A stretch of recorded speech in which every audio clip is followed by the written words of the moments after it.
il va tous les ramener au même taux. Une fois qu'il les aura ramenés au même, on peut mettre 6 pour faire un bon café. Et à partir de là, on fait on peut mettre 6 pour faire un bon café. Et à partir de là, on fait donc sa petite recette de mélange pour faire sa cuisson, ainsi que la couleur qui va définir donc le goût du café, qui va le rendre plus acide, moins acide, amer, non amer.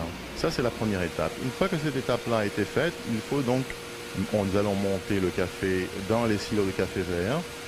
Une fois que le café va être monté, il va être ensuite transmis au torréfacteur qui va, lui, à partir du programme au préalable qui a été établi, il va choisir la cuisson, donc le degré de torréfaction, le temps de cuisson et de la torréfaction, qui notre torréfacteur en lui-même va définir comment le cuire, va s'assurer quand même, rester toujours à côté de son four pour s'assurer de le sortir, s'il va le sortir avant ou après le temps qui a été défini en fonction du taux d'humidité du café.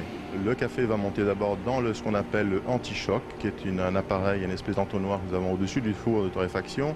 Une fois que le café va être cuit, le café va sortir du four, va tomber dans ce qu'on appelle en italien la vasca, un refroidisseur qui va le faire tourner, qui va refroidir le café.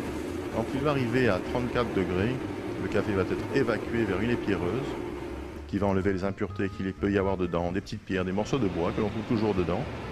Quand ça va être fait, ça va monter, ça va tomber dans une balance et il va nous dire vous avez rentré peut-être 500 livres de café, vous en avez sorti 420 ou 430 dépendant du café que nous aurons choisi. Une fois que ça va être fait, le café va être évacué dans un silo de produits torréfiés qui a été choisi aussi au préalable à l'avance.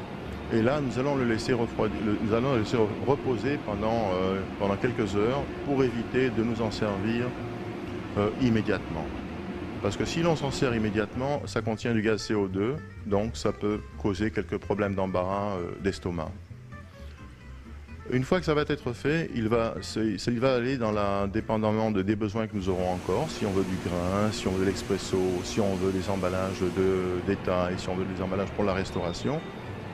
Le café va être aussi moulu et naturellement quand on met les machines à moudre, il peut y avoir du monoxyde de carbone. Alors pour éviter un accident, nous mettons les ventilations en marche et nous nous éloignons des machines à moudre. Personne ne reste à côté car ça peut être très dangereux et voire même mortel pendant que nous faisons la mouture du café.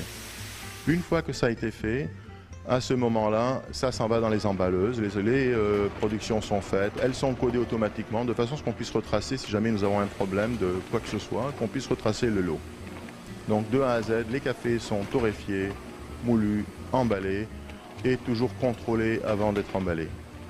Voilà, alors ça c'est en gros.